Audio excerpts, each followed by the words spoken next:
We need prayers. This case of Bank for the prosecution to prepare the documents. They can't stop us. What the Honorable Afenyo said is a reflection of the caucus position. If you make reckless statement, you should not be allowed to sleep in your house. It's not the MPP. Abushia mamu kwaba ebiem emma jumadi esia sanso francia ensama ekoso oman kan mu yede ni nyina egu fom ede ama ahefo Bernard Antwibu asiako chama Wontumi lawyer babonten ababe din komo se yemfom paiba emu ode entai chama Wontumi ati na babi anzia me no kasei okuni madu no aginyame makwekwan yebeboram information bebre ene free ho eba eldan chenya minority chief whip Anoh Dompreh akwa din komo aliki information chemsa ensamo a Afenyo makin ekokaye erefa judges a wo mudi Abronye nsem no ho no ai MP fo ni nyina na tenase e plan ye ansa na Afenyo makin ekoka sansem no eno achi Rashid Tanko NDC ni wasend strong one bi akwa koma minority no ene MPP ba quick one yebe ko na Afenyo ye din komo na bibia ai kama when nsem bi ni aboabo no a yede ni nyina egu fom ede ama ahefo baransa na no chama Wontumi lawyer akasa na okasa wie ye na se areho ya ba amso de ye ntie wemra. Oh, the only thing is that we need prayers. We're working hard on these three cases. This case of Bank has been adjourned for a month for the prosecution to prepare the documents and discover them so that we can rely on the documents in the prosecution. So we are fine, except that prayers are necessary. The point is that if you are the first to go to court, even the Bible says in the Proverbs that when you go to court and give your case, you need to wait for the next person to give his case before judgment can be pronounced. Yes, Proverbs 18:17. So this is the beginning of the Odi Partem rule that all parties must be heard.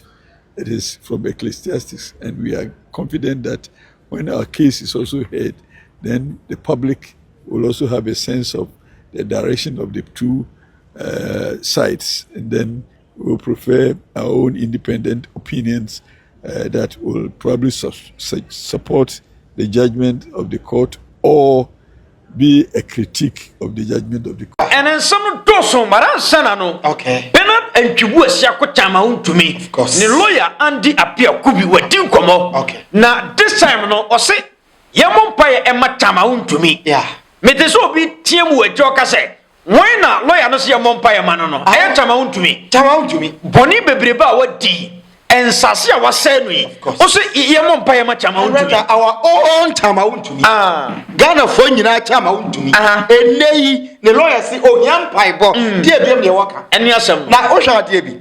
Lawyer ne ka ehia se okasa no. Oka prayers no. Hwe ani a chama de start se o de hwe lawyer no. Oh. The say chama say lawyer mama usika se twitwaje me. Afi lawyer ba abonte a o kan paibo. Oh. Hona director ka kire o se asem bi wachire. Ebizu a lawyer no nso huni se kire so paso se de na den a chama Wontumi be ko jail. Nti ase asem no obekom no mo anka so omuni mo. Eti omo suso ho kakra lawyer no kwa ya de. Director woni. Lawyer Andy apia kubi. Wa manage situation yi. Anya sa kabeji nsem.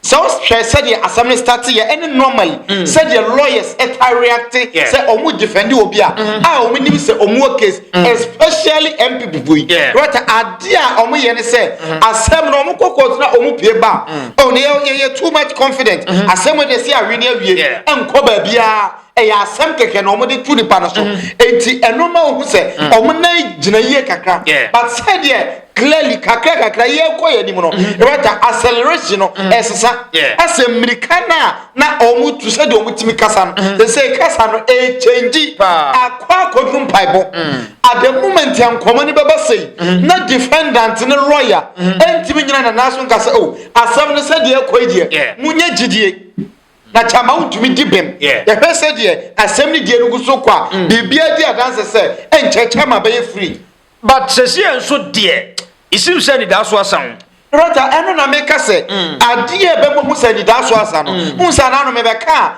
evidence ahodo a court no admit court no agitum ene Mr. Kyoko adanse a wodi no se udwo sa adanse no na se uyi obi a o sense of judgment e wo so a wo be mu se ade no eduru critical stage e kire se untumi enei onye safe enti pede ne lawyer ne ka no ne lawyer na sem no etwa bia to asem dada na ne ye ka no so se chama untumi nye safe ba bia ogina nei se enne ye di na sem bia possibility say obedi for no e very high and eye me ya say the lawyer no antumi anyina camera nim an kan kranhya sem bi an kire untumi supporters na ne ana na chama untumi national time ya ope wasting sika ne resources bibia no adana on channel sa energy ni nyina enko no case ni so because unya national time ni se sie na aban no so jeliwa we men kan se court na court so jeliwa o national time na o disika prepare no eso mfa so ne sei rega we ne dey kwese chama untumi di politics no onya na say obejai enti wo hu ne say enipa doctor aka kire wo say busumi nto ubewu say doctor ka sa kire wa say o di obeye bia no eni busumi de na wo o ka sa no nkire say wajapade wo kotwaja tum ne hye no ubi bia wo bia say no doctor wa ka kire wo de ba jama ntumi so susu say with any possible means possibility no say just 1% out of 100 ya or be make sure say on na ni beto say 1% ne so e bia na wa kiama no and aside that rota o jide bi say enei lawyers ni delay case no say case ni tv dila na obe MPP national chairman e bia no nko ano aban rota no kre say e politician adwene e bia na ni da so say obe national chairman ya John Dramani Mahama enena ban Supreme Court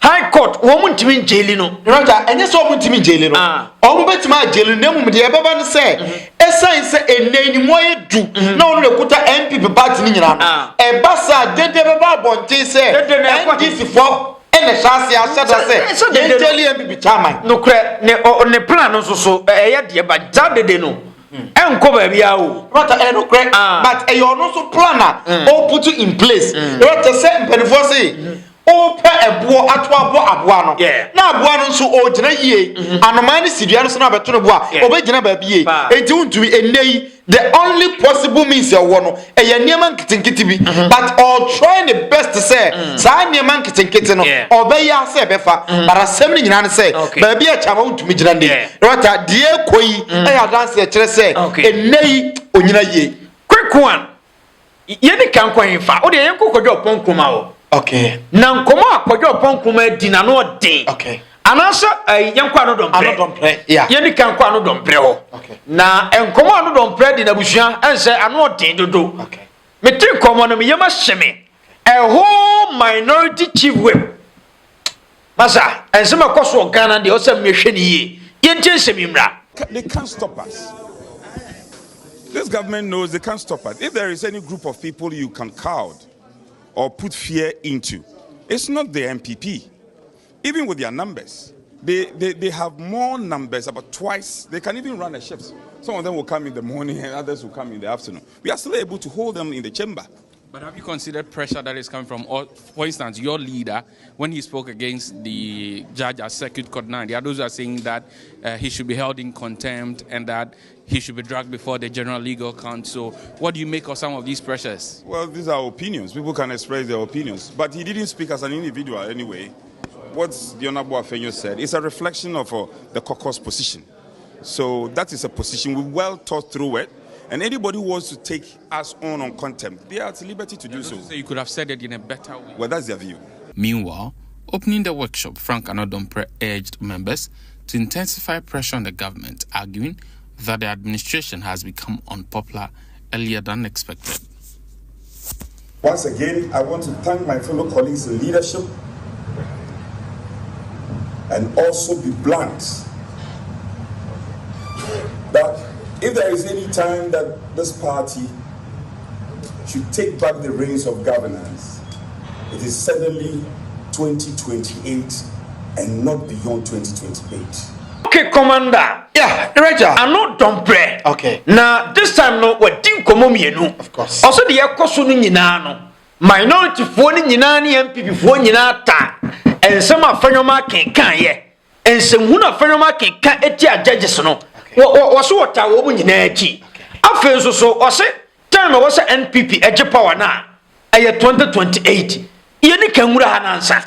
The Raja winning, very unfortunate. Na but said the okay, no. Young power ni the enemy, and Sani Yako, the Eka Hono. The Raja MP before to say, a dear didn't Baba power back in 2028. Oh, says Yamino Casiomun said, Abino and the performing. Abino so air to MP for Omu Yedida Magana for who say, Omu Yedida Magana for NDC for. So the year 2028, Ghana for versus Samansa. Erata winning. Say MP before per se. Who said the Omu ye Ghana for Jimono, a tosuma and I say and tosuma. The best thing they can do is say Omu pa Omu call for a demonstration. Say MP before your imagine say Omu ye nationwide demonstration. Omu fa basis to Sankof.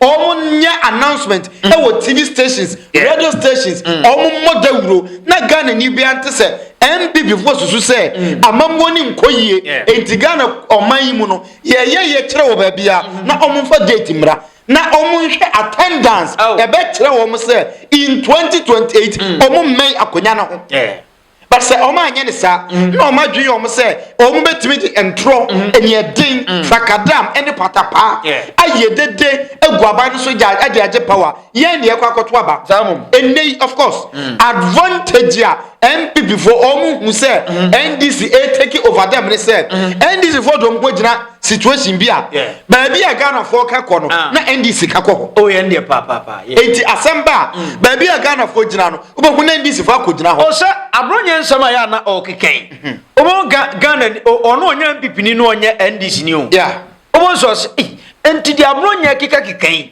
enti aban no NDC aban do mu dana omu ntimi nchi abronye ede asem na abronye keken abronye asa start ne nkwa asem no of course edi esim se de dwomama ene na ban de court no ye no Ghana for support wo mu right asem ni nyina no Ghana for support wo mu enti se wo gina no so ebeye dede say 2028 at all cost when there was a much power, but I am telling you, say, one shot the biggest shock ever on my brabo, and yet 2024, dear, in 2028, Emma Unibibi, the NDC 4 year cry a fan trench prosecution. Ghana for who is said, as a NDC 4 year move 10%.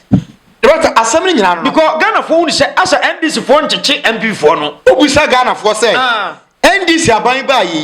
Dia na omu susu se e wo se aban ne ya onye ye no nti e ya na so madwa aban kakra ubisa ni partner emu na be ka kire wo se acheche no e ha wo mo ye nche nkrofo because omu susu se MP before bebre aye bone e bia bokro no e na bi nso aka nsema eni se omu ka omu na e sei oman no enti o se de omu famra kwan so e wata ubisa ga na 49 on that they disagree with the government say abani modern more form especially on achiche na we say no Ghana for say NDC for achiche any prosecution no NDC for ya be 10% pe another 20% enti akabe 80% Jomama ne na ban esen be chiaka hu 10% another 20% imponi and NDC for AC of course na 80% ne be ba kan ansa na Ghana for satisfy o director ani wo bewu ena no so no more na omoche no said the okay no more na Ghana for be satisfied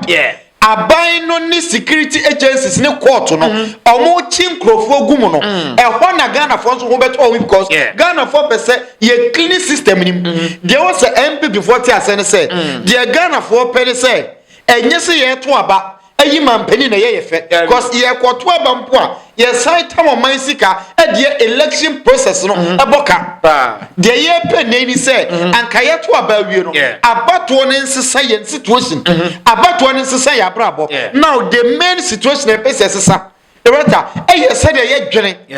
Said ye suban city. That is the main problem I face as Ghanaians. Enti enei sɛ yɛnya aban bi a waba na emra bɛyɛ adwuma yɛbɛkyekye nkrɔfoɔ na yɛ reset mentality especially MPP for mentality now but ɛno nkoa bɛ keep MPP in opposition for so many years Anoh Dompreh kasa yi ni wura fi sɛ NDC ba yi ɔma yɛ adeɛ bi a director ɛno nkoa bɛtumi de NDC atena aban mu for the next 8 years say omu to MPP abanya na Dr. Mahmoud Bawumia di animu no omu to sa aban fra konya so eno nkwaye social intervention kese e ya agenkwa kese a omu je Ghana fo nkwa because Ghana fo susu say MPP sa winning ena omu to amamo no so a anka oman be ginse mo be je gon and say NDC for ma oman ye den omu fi oman hwe election nim etimi gina omo na so a majority in parliament esa winning ye no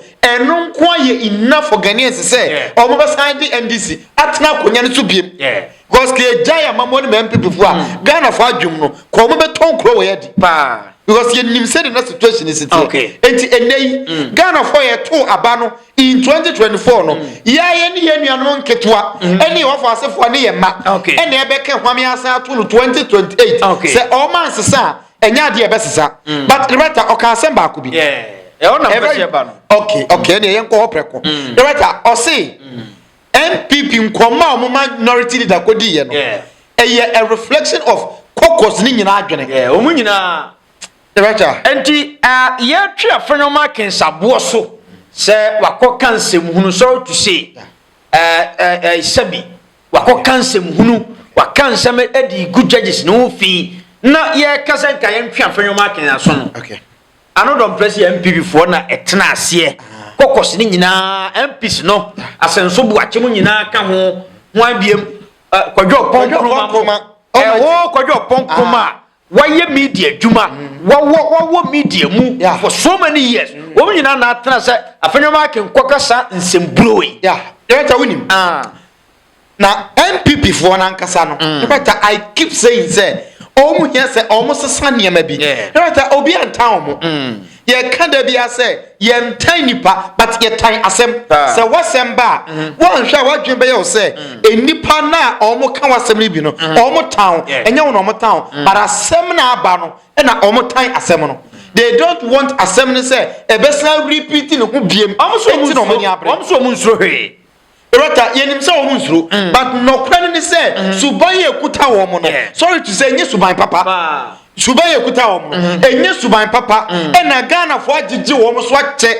especially President Mama Ban the first term the second term wa agigi wo mo so ache o ma tie ne so munya abutre rota omu say na adibu won so anya dwoma ama wo rota dwoma ama ase ye bo dwoma ama din ye bebo ni din sa de nti ye bebo ni din ni say dwoma ama no eduwa bi so wateche adwuma no enokre ba ye bisa say NPP wa ban mu no abrantie bi ekodi nkomo abrantie bi na owo northern region Fred Ibrahim odi nkomo te se de Afenyo makin Abronye mu dia bi ye jeli no 10 years in 2024 na mi bisa say onye Ghana ni enye court na dynasty wo no ye mubu nsidan foforo the same judges the same judicial service die na change ai ne nyema mo ye mre omo di omo nsa wurawura mampani na nmahu say esin ni mampani na num because say se wa aban na num a anka aban ne beka a chen say Anoh Dompreh edi nkomu yi wa bra omo ye vetin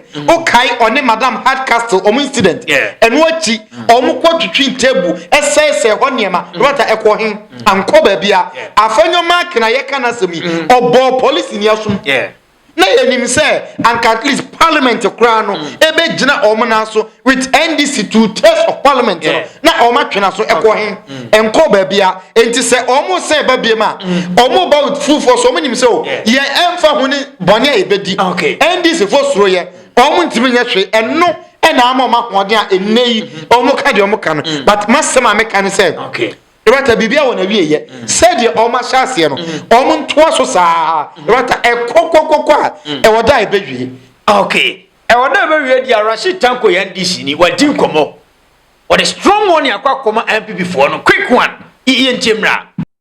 Look, if you make reckless statement, you should not be allowed to sleep in your house. How do you define a reckless statement? Oh, so you and I Are we brought up to insult leaders, to insult elders? Is that how you were brought up in your house? None of you knows that. We're brought up properly in our homes. Our fathers, grandfathers, and all this, they brought us to respect leadership. Even if you disagree with leadership, you know how to go about it. But you don't just go and take this in phone because data is not cheap. You sit behind your laptop or your mobile phone and chain out gibberish. Rashid Tanko, ose wa obe make reckless statement. Okay. Obe kan sembia ebe gu aban ne ho fi. Enye se o criticize you. Yeah.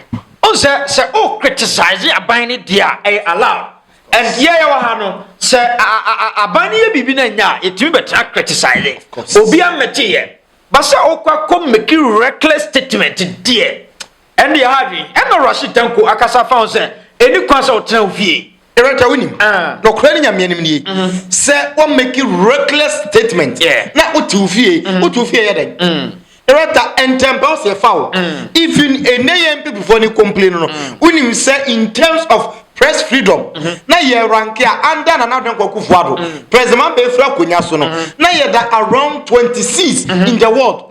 Na to eba ye ofra konya so no ota odie koduru 62nd nyina o sore mpo no na ye the 50th in the world and dey president Obama had ya ba etwam dia bedru around 30th yeah within the 30th column the matter ka kire wo say the matter aban ma amon for freedom e mo express wo view but enu ntre say obetena se a ensem ebe say kuro na wo ka MPP von komo mudi te say Abronye mudi but a reckless statement a statement here emfamfa so ba ko mrekro no na mom no a create confusion imagine say obi akogina ba bia ka say judge ni bi eye party bi nipa na party no e na abone pa say on shada nye adwuma bi ma wo mo o ma bone pa say onni bone emfam wa sa party no na ye fresh nipa ne say asem ya da to judge ni asem asiso no bra ne be ya no a whole minority leader. Yeah, and nay, Onyama Penimpo obedi. Rata Afenyo makin, did judge in that time say, on grantees any penny bill, but the Okaya no, among for who say, statement way, and you're reckless. Now, we a political judge. Na me masem kodini wodi ani say enye you nti o say ye so say ya tu inu akwa trade into a political be as a judge no ye nyina but o say MPP times when this for no kikan bi o e wata na me ka kire o say o say justice to kono de mo de ye no ha bi ni mo eno nso na ye ka kire o say justice to kono de no o ka say asema ye de na fronye no ko de ko ECOWAS court no ECOWAS court Ghana judges na ho or the ECOWAS court ebesi nne e de na si it tells you say na ade a Ghana ni need no na e ye finchem but say o susu say the na e koso under NDC MPP time any enne ye pa ka Abronye dem 10 years was Abrante ye kana sem was ha Ibrahim no or them 10 years anti MPP for party say Abronye nsema o keke ye mane nam ho sa but me problem no na utie Rashid Tanko nkomo ya one justify say MPP ni anase NDC ni or say make reckless statement ya eni say yema oda ufie yem kwache once ana adiasa but it goes to both political parties and obi a we Ghana ni bia because say o ye Ghana ni a o responsibility say obaboa ma ye develop of mine no wasade part of what you may was but the amu ye enye online na mu develop said the obi ka bia yetime chino na yedini tum no Abronye is not bigger than that person enye omo na omo hye mra no enye omo na ka kire say equality before the law and say equality before the law rata minim so we betima aboa me a e wo say yesiu Ghana judicial service no because say equality before the law there Abrante na o ka say MPP for any electoral commission per se omu wi abam o ma force wa e per se omu de by force na ye mpene enti any police woni di besi ani ya e de na tum 10 years me be se me bisa say Abronye ye nipa chena na se wonye nipa nchena so obetuma aboa me a na ne wa pelo ya ama me na ye siu aban ne judicial service ne say Abronye nye nipa nchesa Abrante ne dia Abronye must also go to jail Abronye must also go to jail na Kwesi Pratt akasa mi won se Kwesi Pratt bo fu say da wono no na manfo so sometimes e bo otimi kasa mani favor MPP pa But this time, and Komoko Pratt Dino Abusha and say Anoh Edin. What's your Abronye and some Abronye Kokai and someone Afenyo making Kokai, a woman you. Yeah. What do you in Jimra? Masa, asama ye ken. Mitie ye nua Afenyo maki. Me de me ka say ye nua na o bibusu ni pa. Me ofase. Onam chan. Mitie no ye pa. Na samba ko kan ni say. Eye den na judge no e ka say ye ma Abronye Bela okofia obesa akokika sansem ni biem. Na enye boni a waye boni a judge ni trimu no onya akobeye enti yemfa no nkotwiremu masamba cho emra ni ekre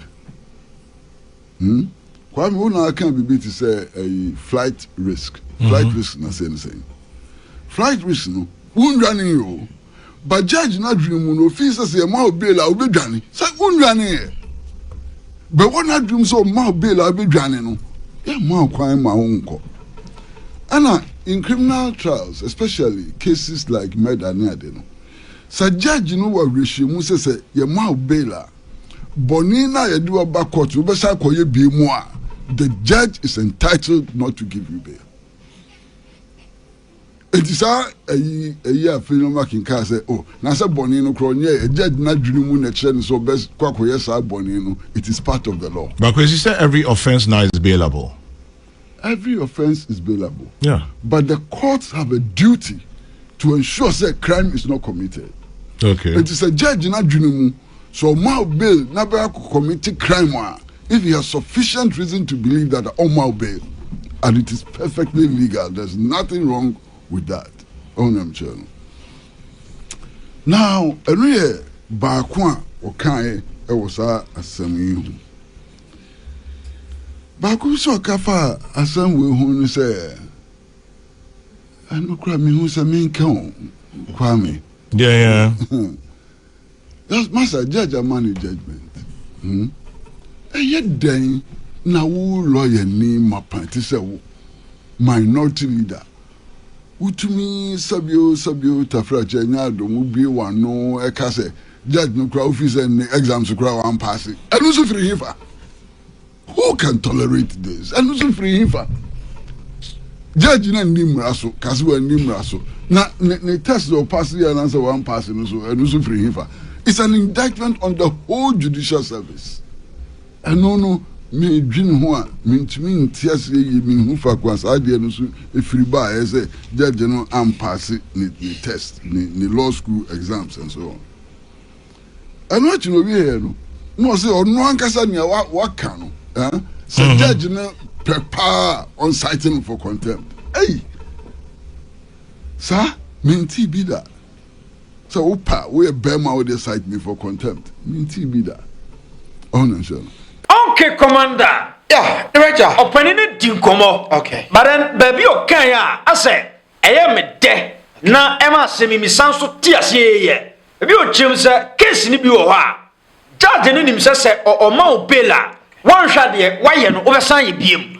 And Abronye so or call remand by the same thing. No samba be a beam, no assign ya bro. And we enter at this time, no, I judge, no, and this are remand in a man. Director William. Obia or Cassetia judge no assembly hono. Rata a name me no pe. Say Nipano or the MPP at Trinity and on cano crow we are sit down. And I said Nipano sorry to say, well losing the mind kakra. Because and yes, how can you tell me say judge in any wrong will say Obia say oyepone kind number of times Abronye Ghana police has wako fano. On signing some publication of false news nade omo be fano na omo twere no asem na omo granting the bill via kind 2025 e chine be say 2-3 times omo granting the bill o kofia the next story obey no even more than an anno de no enti judge no anya bia o ye nipa o reason onim de sida Abronye kofia bia de okoye no esene de odi nkan ye no ene nei said ye wokan o kire mu say emra no so ma judge no ho kwan se judge ni nyansam osusu se oja ma ukofi a obesa kwa akoye biem ana bimpo bi obetima adwane enti sade a onya ma unkofi a bone ne de ba Afenyo ma kintimi nya ho ka kire se ene judge ni no okọ law school wan pass na MPP lawyers ye omuhoyi omu de hen e de pass in law school exams se judge ni na pass ya Afenyo ma kin o pass yo o pass no ntimi fa mra nya aduma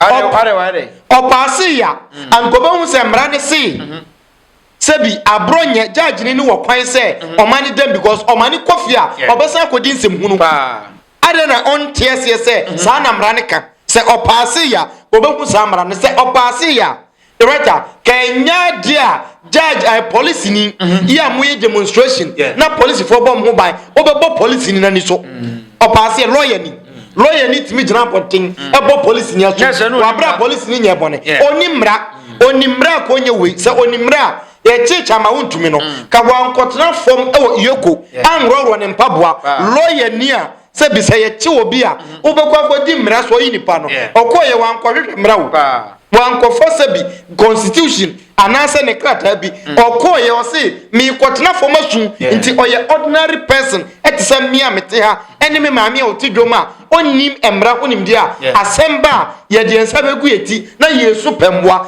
enu bi na Afenyo ma kene ye Abronye ye lawyer ni se oye lawyer papa we call law school awie e wo law certificate a o pass ye se de omo ka bi kire judge ni na reka ka woni nsem hunu na odi no MPP as a political party reka utie nkyerɛkyerɛ mu ya o ma dwenye o mo say o mo ye special beings omo no omo ye nipa sonko omo ye demigod omo ye nyame nketwa enti ye say ye treat omo special na ye treat ya ye can different from omo because ye nye papa omo no omo ye nipa omo ye nyame nketwa ba nokore ne say nyankopo nhira mpanifo bi ti sese ya rota omo da so wo omo conscience mu ya wo betima hwe obi anim aka nokora kire ne say asemu ya haneda ya mfanto ebe frato because the MPP ye no the rota say ye nyam panifo bi ama o man chire man chire Ghana for anka nokora nchire ya obi ti ba bia na dweye ne say ye tan MPP na dweye ne say judges re tan MPP